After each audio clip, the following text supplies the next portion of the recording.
All right, so have you ever wondered like why when a tiny fly hits your windshield, it doesn't really do much? Right. But a truck going the same speed would be catastrophic. Oh, yeah, totally. Or how about like how rockets even work? Like how do they escape Earth's gravity? Yeah, it seems impossible. Right. Well, today we're going deep into the core ideas behind all that momentum impulse and the conservation of momentum. Yeah, this is going to be a good one. Yeah, it's going to be awesome. So get ready to see the world in a whole new way. Definitely. I think we often just think of forces causing motion, which of course is true. Right. But momentum offers this like whole other perspective, Okay. sometimes even more insightful way to look at it. It's kind of like the universe's own scoring system, Mm-hmm. for how things move and interact. Interesting. And this idea of conservation of momentum, this isn't just some abstract physics thing. Right. It's a fundamental law. Mm. It applies everywhere from the tiniest particles to huge galaxies. Wow. So it's a fundamental, like, Absolutely. And our goal today is to really dig into what momentum and impulse are and how this conservation law shapes the world based on everything we've gathered. cool. So let's start simple momentum itself. How would you describe it just in plain English? Momentum is like the oomph an object has when it's moving. Right. Like a bowling ball rolling down the lane has way more oomph than a tennis ball going the same speed, right? Right. Yeah. That's because momentum takes into account both the mass of something and how fast it's going. Okay. More precisely, momentum. We usually write it with a little arrow over the P because it has direction. Okay. It's the product of an object's mass and its velocity.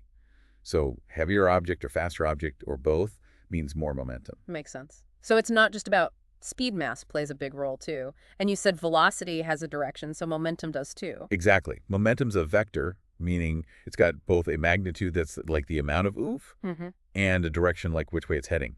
Something moving east, its momentum is east too. Gotcha. We can even break it down into components, X, Y, and Z components, to describe it in 3D space. Yeah. And the unit we use is kilograms meters per second. That's kg keepers. KT Imbers. Okay, I always learn Newton's second law is force equals mass times acceleration, F equals ma.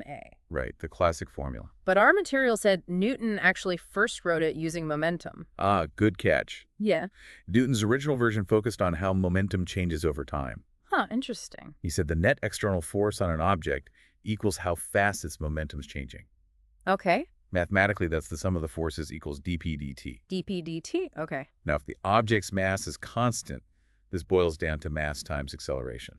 So the two versions are like the same thing then? They're equivalent when mass is unchanging, Okay. but the momentum one is more fundamental because it Yeah. works even when mass is changing, like with a rocket using up its fuel. That makes sense. So it's a more general way to see it. Precisely. It really shows that force is what causes the change in an object's momentum. Exactly. And it seems like if you want a huge change in momentum super fast, you'd need a huge force. Exactly.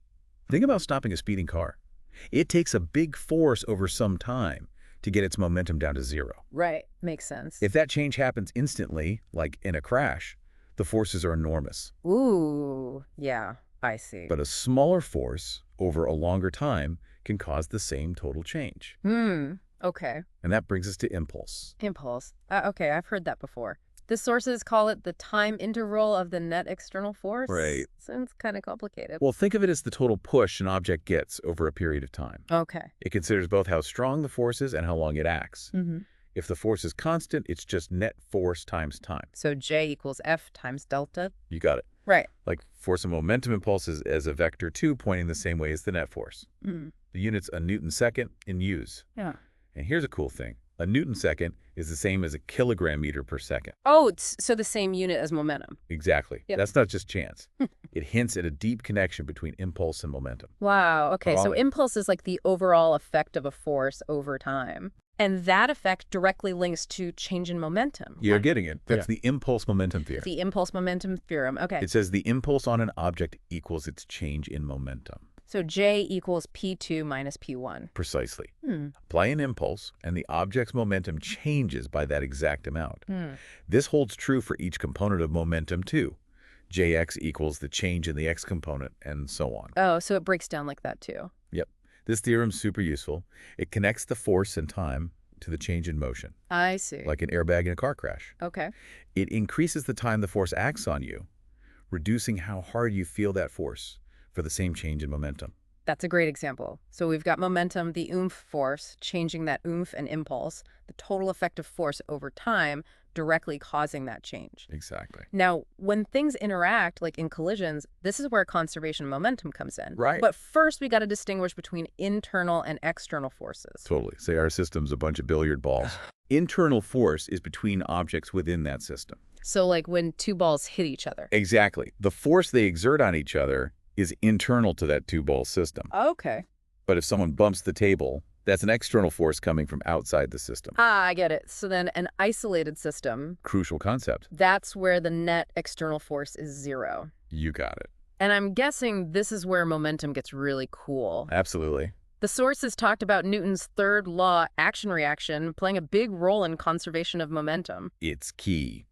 Imagine two billiard balls colliding on a perfectly frictionless table. Okay, like a physics textbook example. Exactly. So it's basically isolated for that split second. Got it. When ball A hits ball B, it exerts a force on B. Okay. At the same time, Newton's third law says ball B exerts an equal and opposite force back on A. Makes sense. These forces act for the same tiny time during the collision. Right. And since impulse is force times time, their impulses are equal and opposite. Ah, I see where this is going. And because impulse equals change in momentum, the change in momentum for each ball is also equal and opposite. So whatever one loses, the other gains. Precisely. The total momentum of the system A's momentum plus B's stays the same before, during, and after the collision. Wow, that's pretty amazing. It is. It's a perfect balance. So this idea scales up to more than just two objects, right? That's where the law of conservation of momentum comes in. You got it.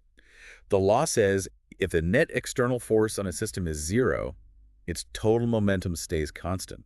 Okay, so no outside forces messing things up. Right, and this is huge. It's a fundamental principle of the universe. Wow. The total momentum is just the vector sum of all the individual momenta. And for the total to be conserved, each component, x, y, and z, they got to be conserved separately too. Oh, interesting. The really cool part is this law holds even when internal forces aren't conservative, like friction or forces in an explosion. Oh, so that's different from conservation of energy. Yeah, energy conservation needs those forces to be conservative. This one doesn't. I'm starting to see how powerful this is. It is. Now let's talk about collisions. We touched on it with those billiard balls. Right. They're basically strong interactions happening really fast. Yep. And momentum's always conserved in an isolated system during a collision. Okay. But the kinetic energy might not be. That's how we classify collisions. So different kinds of collisions. Exactly. First, we've got inelastic collisions, where the total kinetic energy decreases during the crash. Okay. Some of that initial kinetic energy turns into other forms like heat sound or the objects getting deformed. Like two cars crashing and crumpling. Perfect example. That's an inelastic collision. Ouch. And there's that special case where the objects stick together after colliding. Yeah, that's a completely inelastic collision. Right. They end up moving as one with the same final velocity, like throwing clay at a wood block and it sticks. Oh, yeah.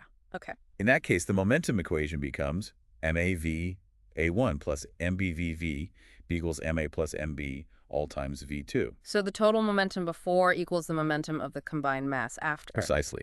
But kinetic energy is always lost in these completely inelastic cases. Okay, so energy is lost when things stick together. What about elastic collisions? Those are like perfect bounces, right? Exactly. Elastic collisions are where the total kinetic energy stays the same. Okay. Think billiard balls bouncing off each other perfectly. Oh. Or, ideally, how gas molecules collide in a container. In these cases, both momentum and kinetic energy are conserved. So they're special. They are. And for a head-on elastic collision, there's a cool relationship between their velocities. Okay. The relative velocity before the collision has the same magnitude but opposite direction as after the collision. So like they bounce off with the same closing speed as their opening speed. Exactly. That's a great way to put it. This is all really making sense. Now, the chapter also talked about the center of mass. Right. Seems like a way to simplify how we think about systems with lots of objects. It is. The center of mass is like the average position of all the mass in the system weighted by how much mass each part has. Okay. Imagine a dumbbell. The center of mass is right in the middle. Makes sense. For more complex systems, we calculate the center of mass coordinates using formulas that consider each particle's mass and position. So like X, C, A, Y, C, A, Y, Z, C, A. Exactly. Yeah. The total mass in the system is m.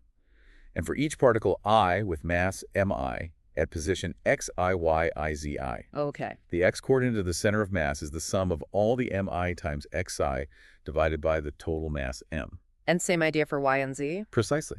We can also use a position vector, RCM, to represent the center of mass. Okay, so it's like a single point representing the whole system's mass. Exactly. And here's how it connects to momentum.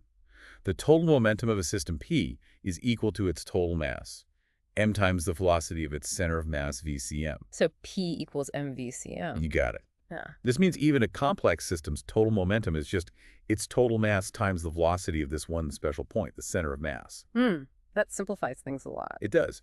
And if there's no net external force, so momentum's conserved, the center of mass's velocity stays constant too. So the whole system moves like all its masses at that one point. Exactly. What happens when there is a net external force, though? Yeah. What happens then? Well, then the center of mass accelerates as if it were a single particle, with the system's total mass feeling that same force. So it still simplifies things. Absolutely. It's super useful for analyzing complex objects like a spinning football or a tumbling satellite. Instead of tracking every little piece. Exactly.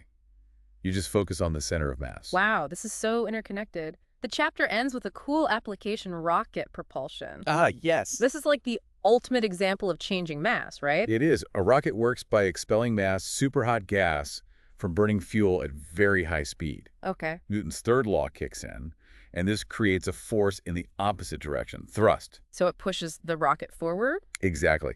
The thrust F is calculated as negative Vx times dm dt, Okay. where Vx is the exhaust gas velocity and dm dt is how fast the rocket's mass is changing. Which is negative because it's losing mass. Exactly. Right. And the negative sign means thrust is opposite to the expelled gas. So it throws stuff out one end to move the other way, even in space, with nothing to push against. Precisely. From this thrust, we get the rocket's acceleration A equals dd dt dt equals negative Vx over m times dm dt, Okay. where m is the rocket's mass at that moment. Yeah. Integrating this gives us the famous rocket equation. A rocket equation. Yeah, V minus V0 equals Vx times the natural log of m0 over mo. Wow. Here, V is final velocity V0's initial Vx is exhaust speed. m0 is initial mass with fuel, and m is final mass after burning fuel. Okay, so a lot of variables. But it shows that a rocket's change in velocity depends on its exhaust velocity and the ratio of initial to final mass. So the more fuel you burn, the faster you can go. Precisely. That's incredible. It's amazing how momentum makes space exploration possible. It is. We've really gone deep into momentum impulse and its conservation today. We've covered definitions, relationships, the conservation law, collision center of mass, even rocket science. We have. We've seen how momentum describes motion, how impulse changes it, and how conservation of momentum helps us understand interactions in isolated systems. From simple collisions to complex rockets. It really highlights the interconnectedness of physics. So as you think about this, consider other examples of momentum conservation in action. Good idea. Like the recoil of a gun, or even how swimming works. What other seemingly unrelated things might be governed by these same laws? It's fascinating to think about. It really is. This deep dive into momentum impulse and the conservation of momentum based entirely on the material we had is now complete. We covered a lot of ground. We did. We've thoroughly summarized all the major points, theories, findings, and examples from the chapter. Great stuff. It really is.